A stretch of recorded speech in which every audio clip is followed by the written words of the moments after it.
Laws of sines and cosines are for non-right triangles. So if you don't have a right angle, you can't use SOHCAHTOA. So we have the laws of sines and cosines for these. Our goals for the next little while are,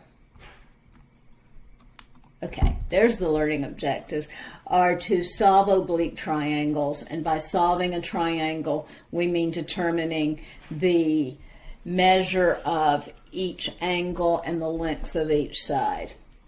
Use two sides and an included angle to determine the area of a triangle, and determine the number of different triangles that exist given certain side lengths and angle measures. There can be 0, 1, or 2 possibilities for some of the triangles.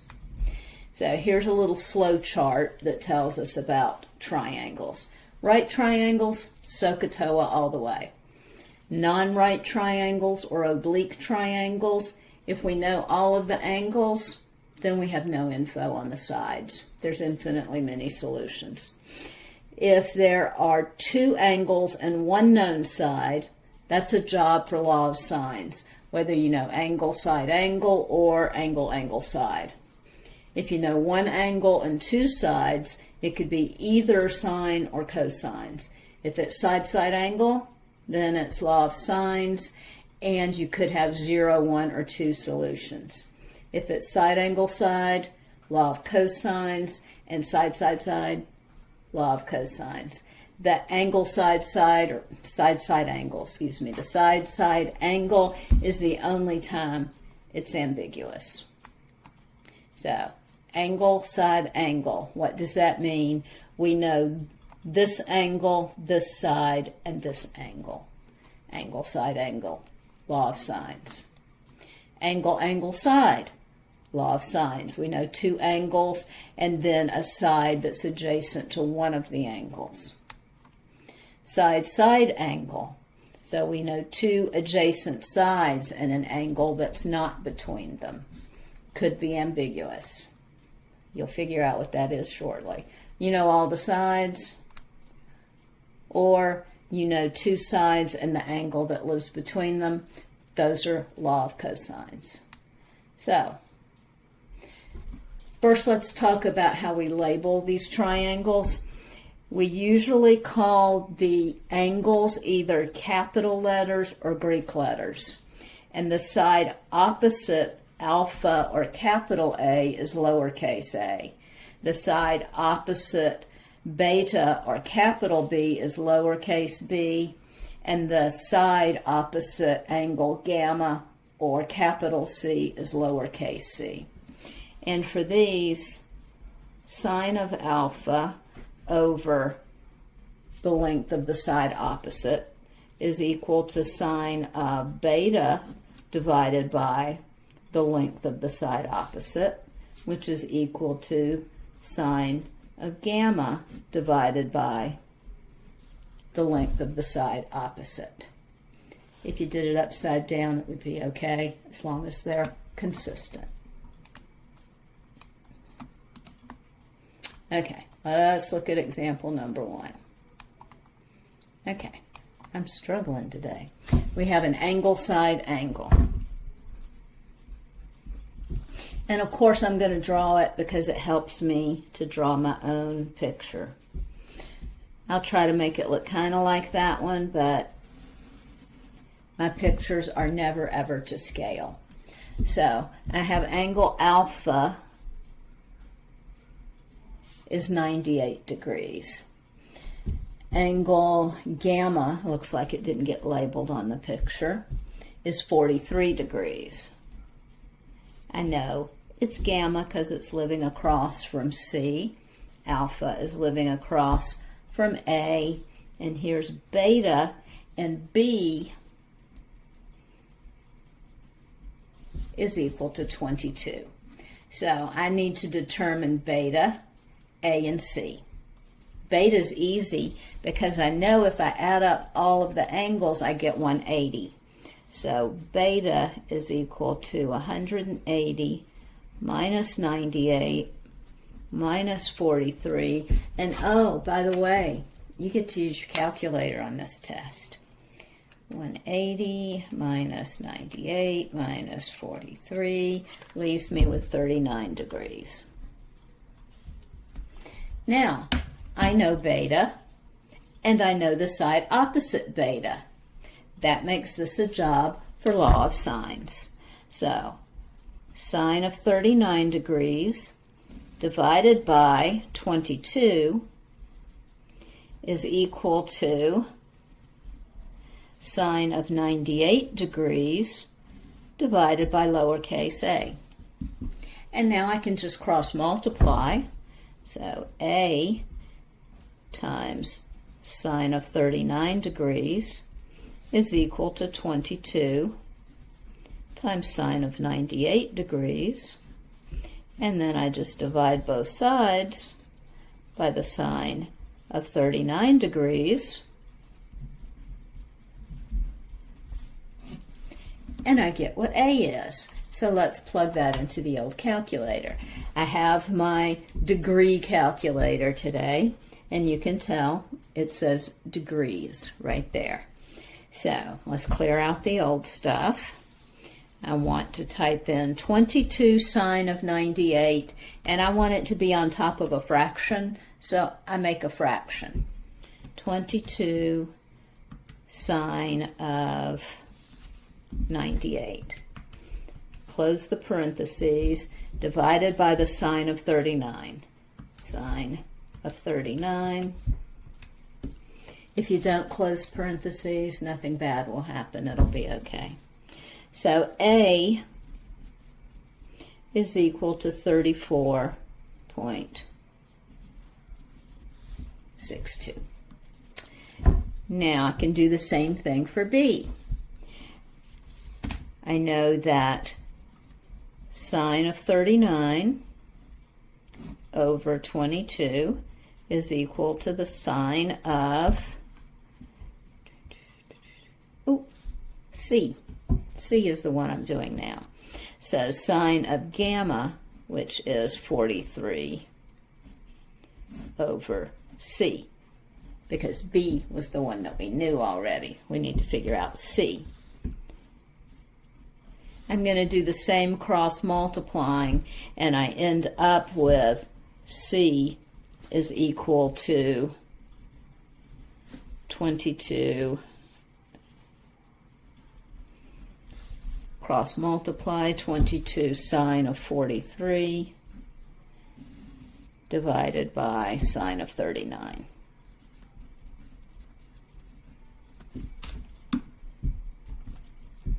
I could retype it, or I can just arrow up. Everything's exactly the same except that number right there, 22 sine 98 over 39, 22 sine 43 over 39. So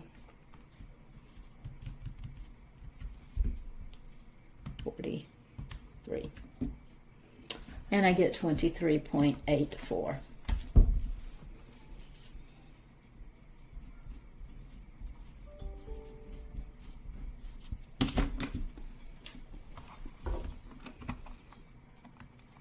And there's the pretty answer. It was rounded to 1 decimal place. I rounded to 2. Those should not be labeled degrees because A and C are not degrees. They are measures. I will fix that, I promise. So, I'll fix that while you work on this. Practice another angle, side angle. You're going to come up with B, X, beta, X, and Y. How'd it go? I also modeled how it would be really nice if you did it on test day. I boxed my answers to make them easy to find.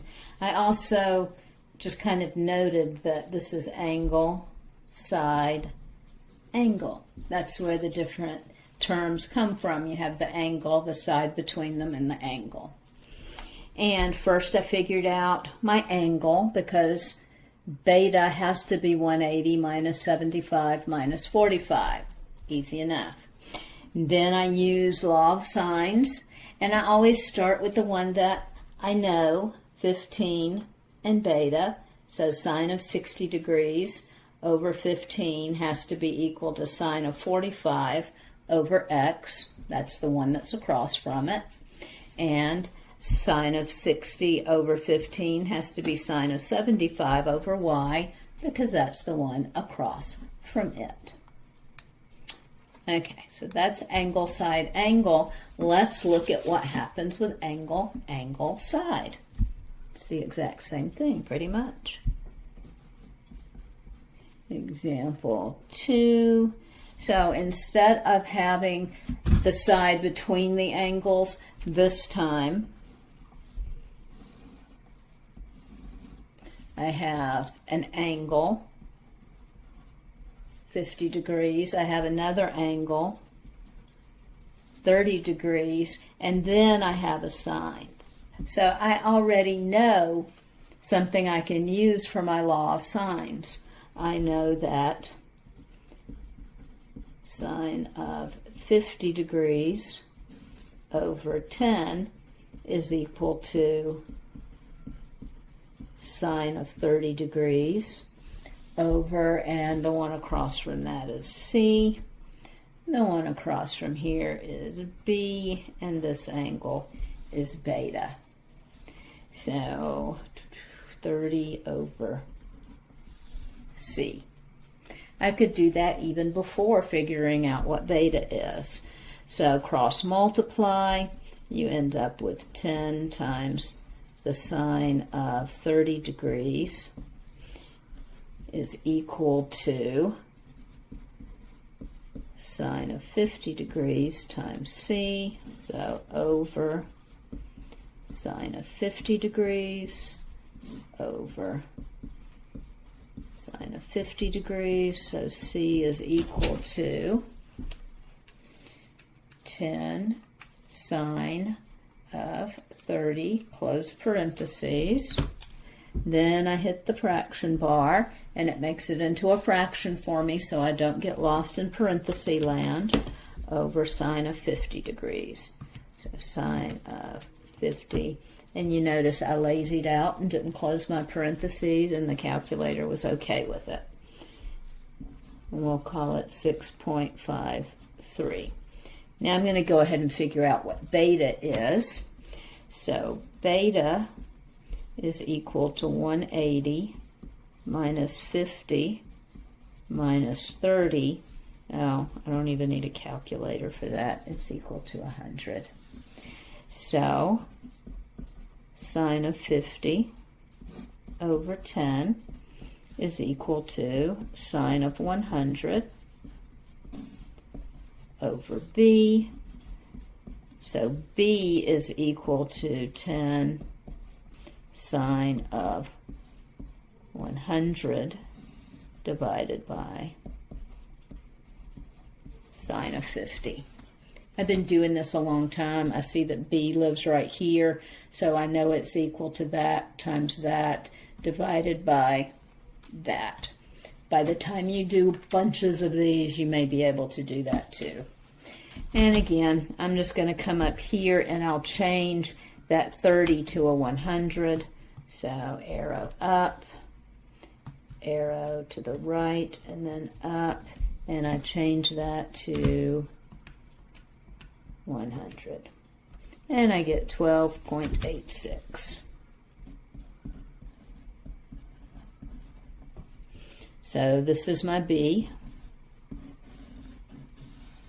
This is my C. And this is my beta. Let's look at the answer and see if I got it right. So 6.5, 12.9, and beta was 100. We got it. See what's next. Okay, so practice this one, and we'll meet back and compare. Just a little error checking I like to think about. First, I figured out my alpha. And when I computed my x, which lived across from the 70 degree angle, I got 12.27. I got that alpha was equal to 60 degrees, and A that lives across from that is a little bit smaller than the X that lived across from the 70-degree angle, and that makes sense. I expect the shorter side to be across from the smaller angle. Now comes the ambiguous case. The math books always call it side-side angle. I just call it an ass because I never know if it's going to be 0 solutions, 1 solution, or 2 solutions. So it's kind of an ass. Now, there could be multiple solutions because of the way when you do your inverse sine, you get something that lives on the right-hand side of the unit circle. There's 2 solutions. And both solutions have the possibility of giving you a triangle unless the angles don't work out. So you have to figure out if the angles work out or not. So you could have no triangle. It's not long enough to get there. You could have a right triangle. You could have 1 triangle, or you could have 2 triangles. You can see that it goes bigger than your 90-degree angle or smaller than the 90-degree angle. So let's try one. Example 3. Side-side angle. So solve the triangle, and you notice it has an S in it, so it could be more than 1. And this one doesn't give me a picture, so I make up my own. My picture's not to scale. So alpha is 30 degrees. I label A across from it. A is equal to 1. B is equal to 8. So if I put 8 right here, that makes this beta, and that leaves gamma and C. So you can make your own triangle. So I have an angle and a side. So sine of 30 degrees divided by 1 has to be equal to, I have another side, so I can use that to figure out my beta. Sine of beta divided by 8. Again, cross multiplying, so I have 1 times the sine of beta is equal to 8 times the sine of 30 degrees. I do not have a good feeling about this. I'm going to plug it in. 8 times the sine of 30 degrees. Yeah, it's 4. Sine of beta equals 4. Is there any beta in the whole wide world for whom sine is equal to 4? No, there is not. Sine does this. It never gets bigger than 1 or smaller than -1. So this is that first triangle in the illustration where, you know, the side never made it. There's not one that works. I bet the next one will work. Okay, example 4. Again, I'm going to draw my triangle. And you can label them wherever you want to. I'm going to put alpha in this corner. It's 35 degrees. That means across from it is A, which is 6. B is 8, so I'm going to put B down here. That puts beta right here.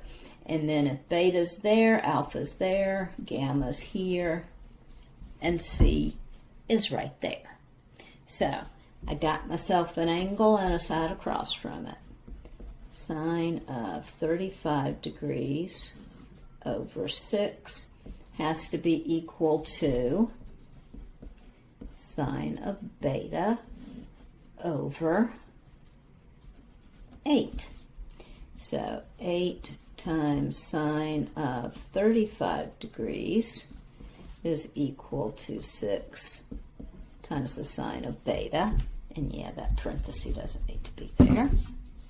So sine of beta is equal to 8 sine 35 degrees divided by 6. Now, I usually put that in my calculator first. So clear that out. I have 8 sine of 35. Hit my fraction bar, divide by 6. I get an answer. Now, I need to take the inverse sine of that thing. So beta is equal to inverse sine of this number. And you could have typed it in all at once. I usually don't. I usually type that in, and then I press sine, sine to get inverse sine, and then second minus sine, because that puts this answer inside those parentheses, and I get 49.9.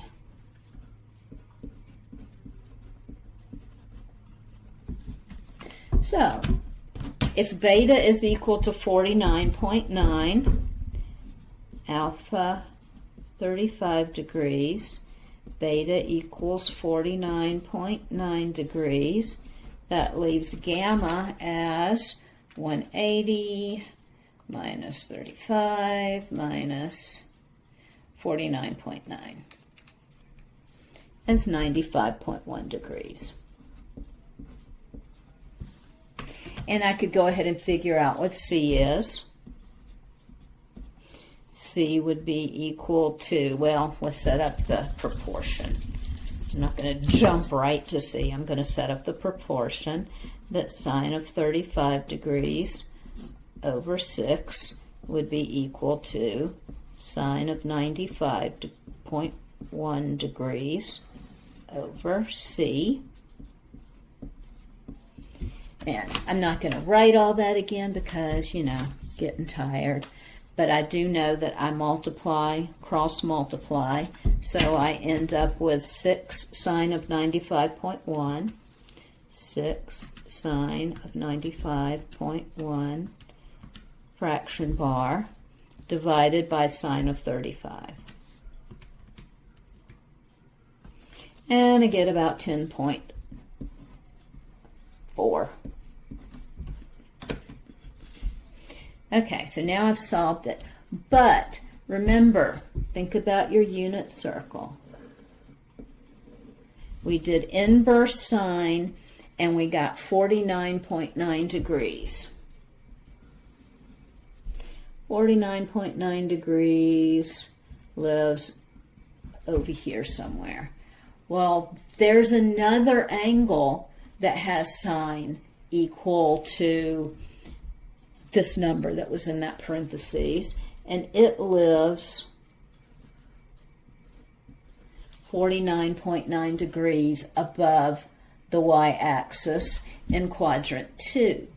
So I'm going to see if there's another beta, and we usually call it beta primed because we have very little imagination. Beta primed would be equal to 180 degrees minus 49.9 degrees. So 180 minus 49.9 leaves me with 130.1 degrees. So then I have to check, is that a valid triangle? If alpha is equal to 35 and beta is equal to 130, I'm going to subtract them from 180 is what I'm going to do. I'm going to do 180 minus alpha minus beta is equal to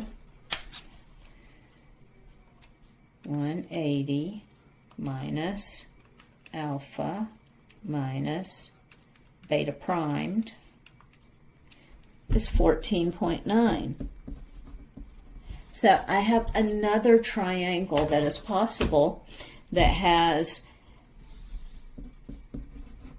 gamma primed equal to 14.9 degrees, and then C primed sine of 35 degrees over 6 would be equal to sine of 14.9 over C primed.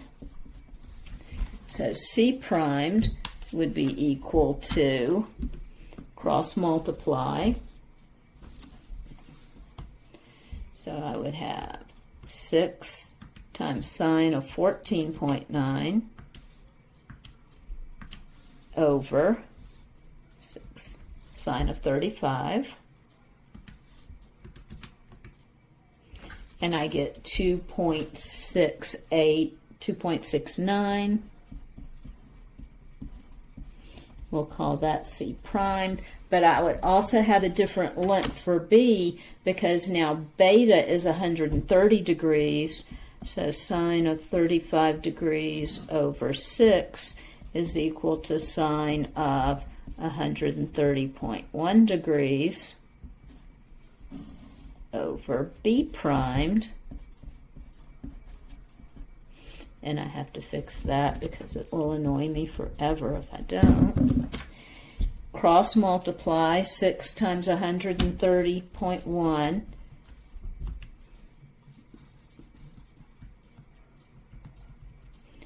130.1, 6 times 130.1 divided by sine of 35 gives me 8. Yeah, big angle has 8 across from it, little angle has 2 across from it, medium size angle has 6 across from it. It makes sense. So I have this solution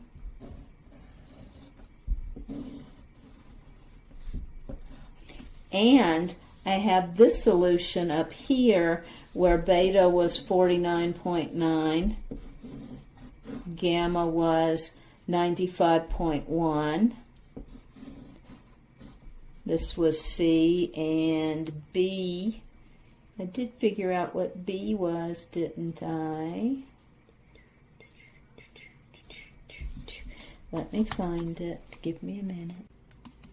I'm so silly. B was 8. It was already given to me. I didn't have to figure it out. And that had better turned out to be 8 because otherwise it wouldn't have been right.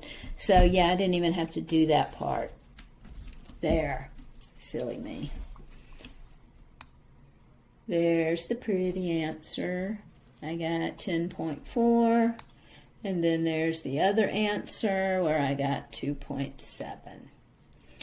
And there's a nice picture of the two different triangles you get. You see that B is 8 both times, A is 6 both times. It just depends on which angle you have.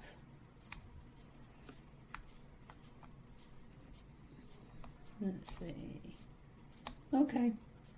Now let's see if we had one that just has one. Sometimes you'll only have one solution. But we're going to go ahead and introduce the area of an oblique triangle.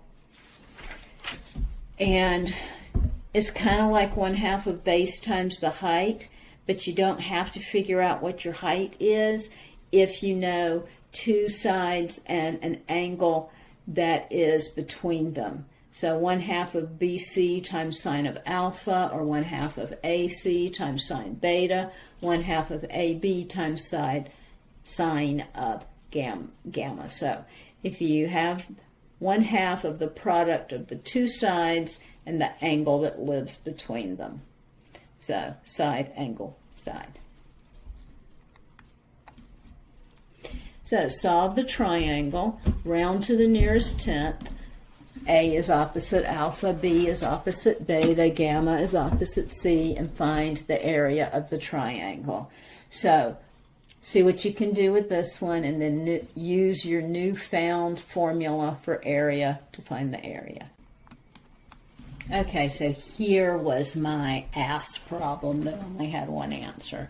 So it was angle, well, angle side, side. Yeah, in that direction. So it could be ambiguous. I figured out what my beta was. It was 16.7 degrees just by doing arc sine of 10 sine of 113 divided by 32. I used that to get my alpha and to get my A. Then I checked to see if there was a beta primed. So 180 minus 16.7 gave me a big old angle, 163.3 degrees. Well, if beta was equal to 163.3, that means gamma would have to be 180 minus 113 minus 163. It would have to be at negative. That's not going to work. So there's only one solution. That's how you know if there's only one solution, if this number comes out negative. Then I figured out the area with all three different versions where I did 1/2 of the product of two sides and the sine of the angle that lives between them. And because of rounding, I got 123.1 from this first one, 122.8 and 122.9. So I just rounded it to 123 square units. Let's see what's next. Oh, we have another practice. So give this one a try. See how it goes. This time I did get two possibilities. So I started out by figuring out what gamma was. I drew my triangle. So I had alpha was 35 degrees, A, which is 12, lived across from it, C was 17, living across from gamma, and then beta and B I knew absolutely nothing about. So gamma was the inverse sine of 17 sine of 35 over 12, and I got 54.35 degrees. That meant that beta had to be equal to 90.65 degrees. I figured out the length of B. Then I was silly. I decided to go ahead and figure out if I had another one. Gamma primed would be 180 minus 54, because remember, I get an answer that lives in quadrant 1. There's another answer that lives over here, which would be 54 degrees above the y-axis on the negative side. So 180 minus 54 degrees gave me 125. And when I checked to see if that was a valid triangle, indeed it was. It has a 19-degree angle. So I found my new length for B that goes with that beta. And then I had to go back and find the area. I found the area of this one, 33.6 square units. It's smaller because it has that tiny little angle. This one's bigger. And I didn't do it all three ways. I just did it one way, knowing it's just an estimation.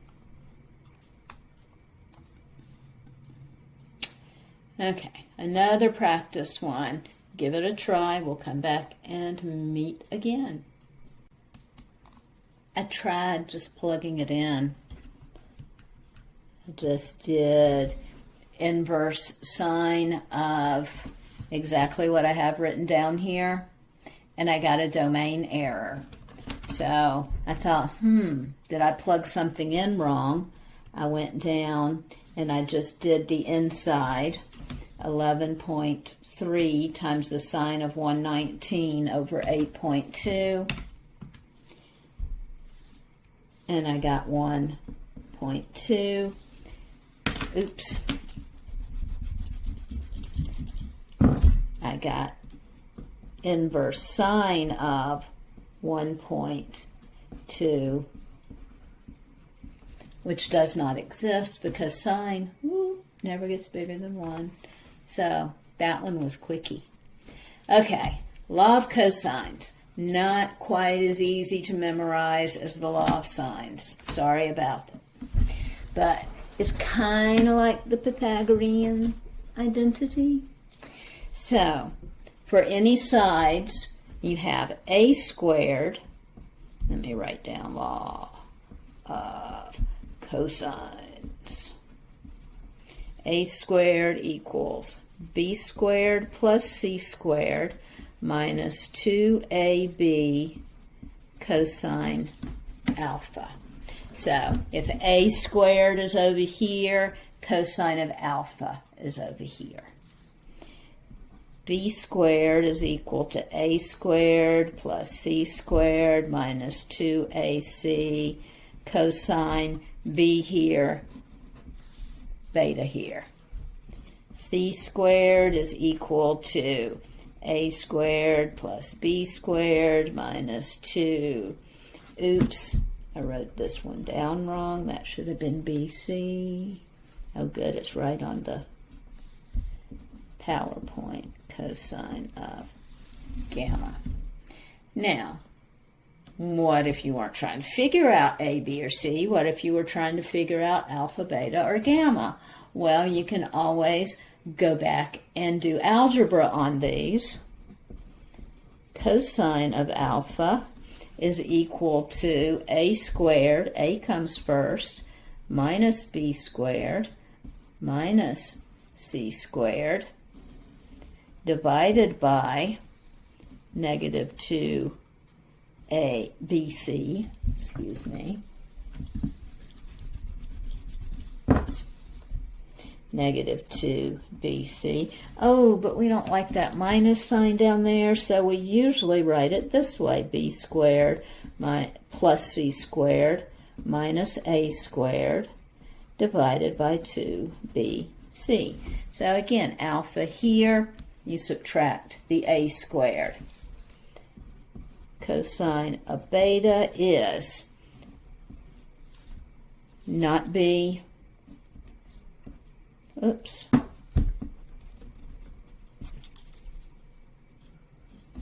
not B plus not B minus B minus B squared divided by 2 not B, not B. Cosine of gamma would be not B or not C plus not C minus C divided by 2 not C, not C. So they kind of go together. They follow a pattern. Try to figure out a way to memorize it because you got to memorize it.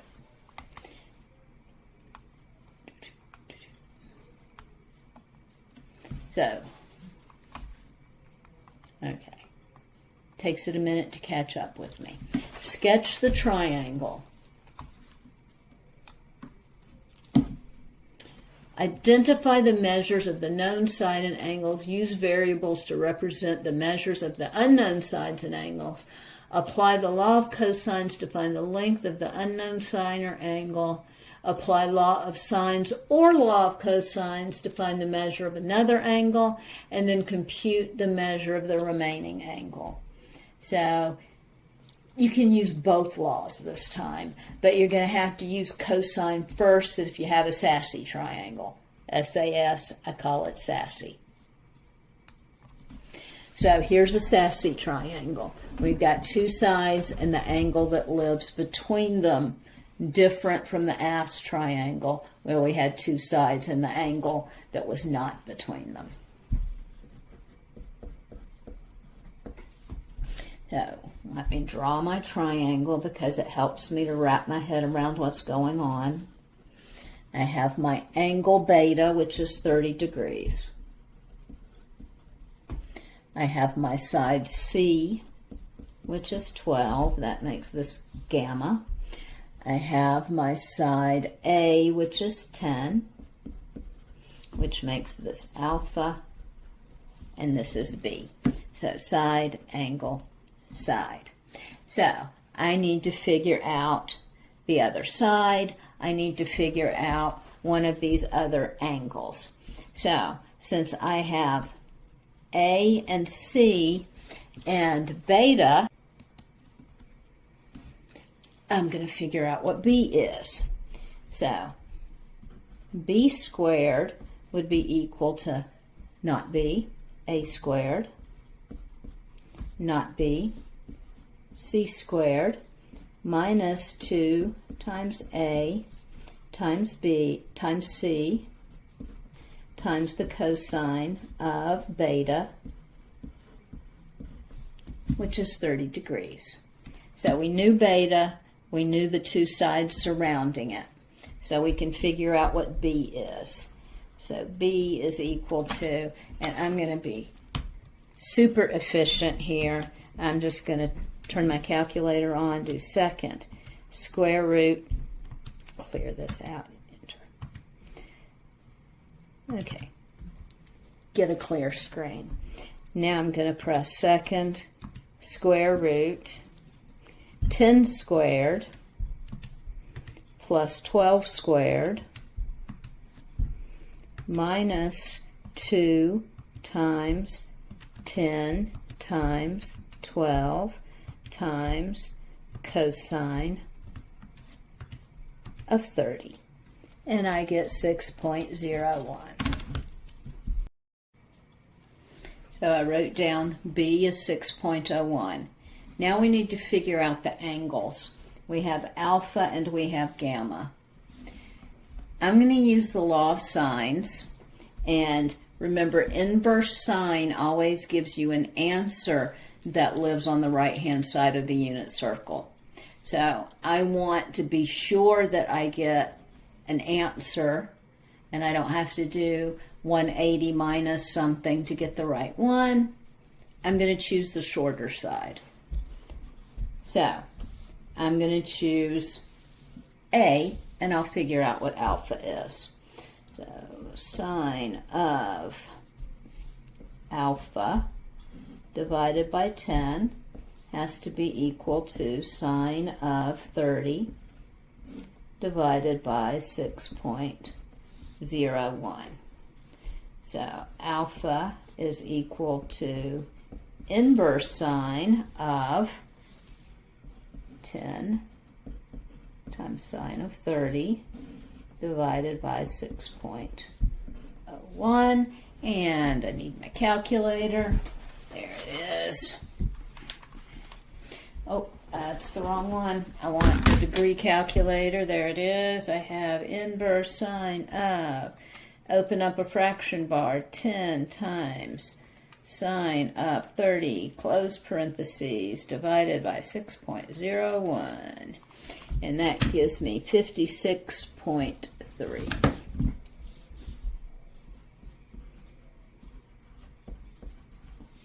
So alpha, 56.3 degrees.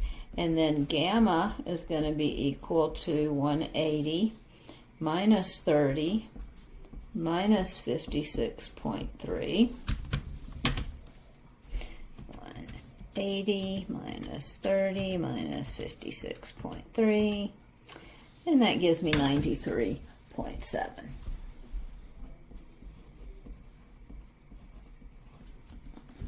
So always start with the shorter one. If you end up with something greater than 90 degrees, then it's not going to work as well. So let's go on to the next one. We have another practice. So try this one, then we'll come back and we'll compare answers. So we left off with you practicing this one. We had a side angle side triangle, and that's a job for law of cosines.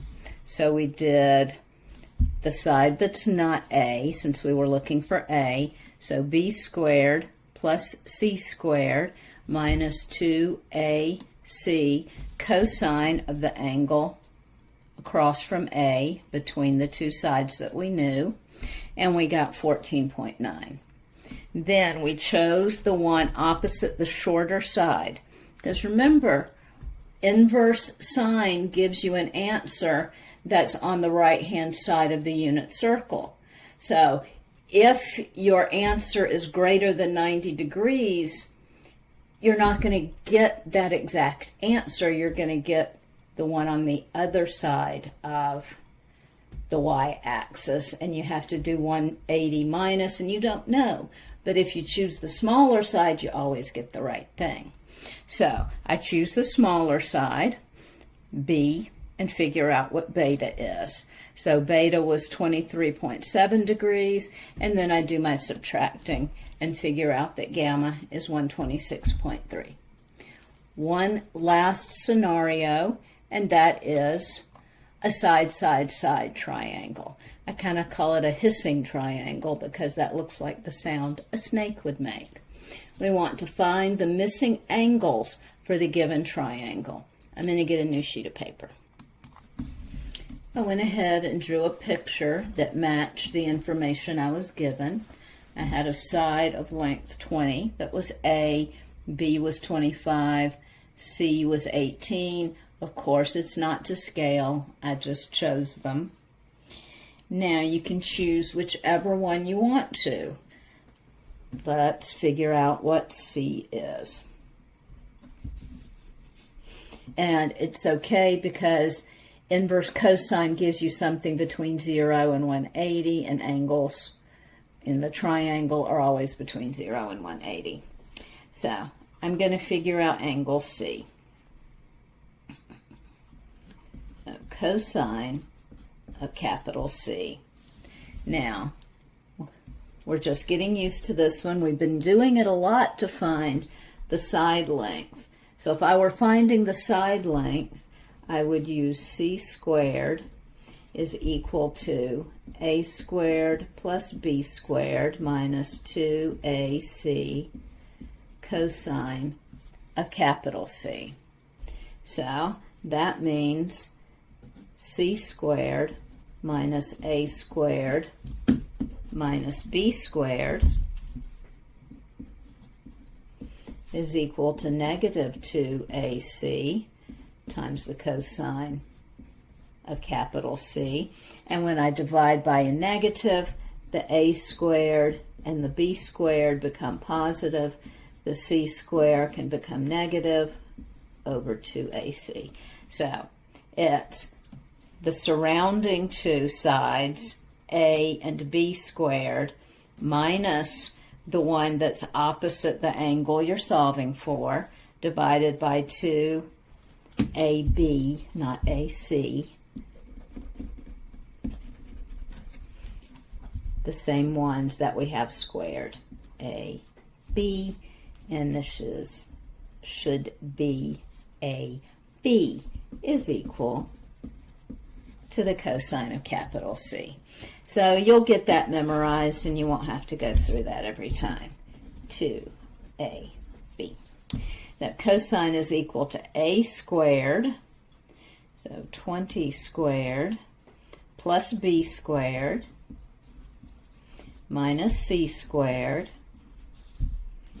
divided by 2 times A, which is 20, times B, which is 25. So C is equal to the inverse cosine of that. You can do it in pieces if you want. Make a little fraction bar, and we'll put 20 squared plus 25 squared minus 18 squared divided by 2 times 20 times 25. And again, it's good to use the fraction bar because there's a lot of adding and multiplying in there. And yes, okay, making sure I had everything in there correctly. And I get 701 over 1,000. So C is equal to inverse cosine of 701 over 1,000. So I'm going to hit cosine, inverse cosine, second answer, and I get 45.5.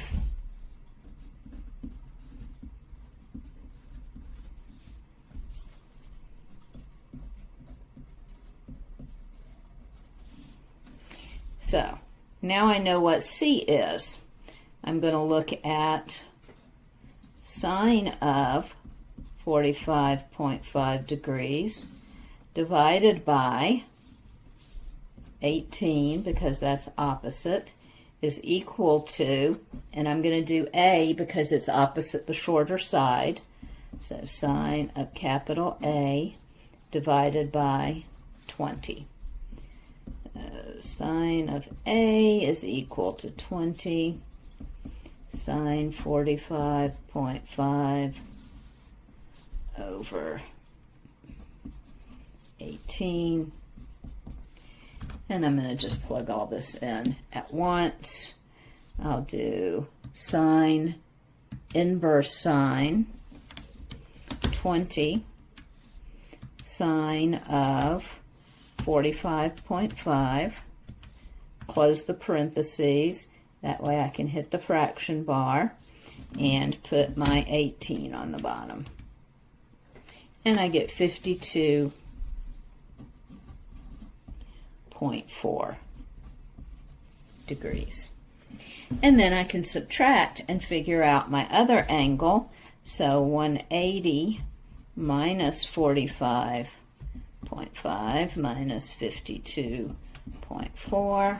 180 minus 45 point, oops, clear that out, I messed up. 45. 180 minus 45.5 minus 52.4. I get 82.1. And let's check. And looks like I went for A first this time, and I ended up with 52.4. Same thing I had here. 82.0, well, that's close enough. And 45.6. So, good job. One more for you to try. The SSS practice problem. Draw yourself a picture, figure it out.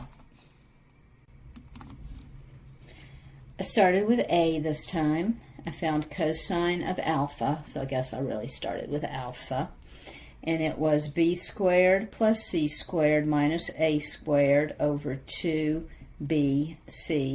And I got 27.7 degrees. Then I used law of sines to find the angle B. And then I used 180 minus A minus B to get the measure of angle C. You can do this. Next, we're going to do some applications. So practice those first 4 problems in the lab manual and work on your 8.1, I think it is, and 8.2 webassigns, and get those knocked out so you feel really comfortable with the rules before we start applying them.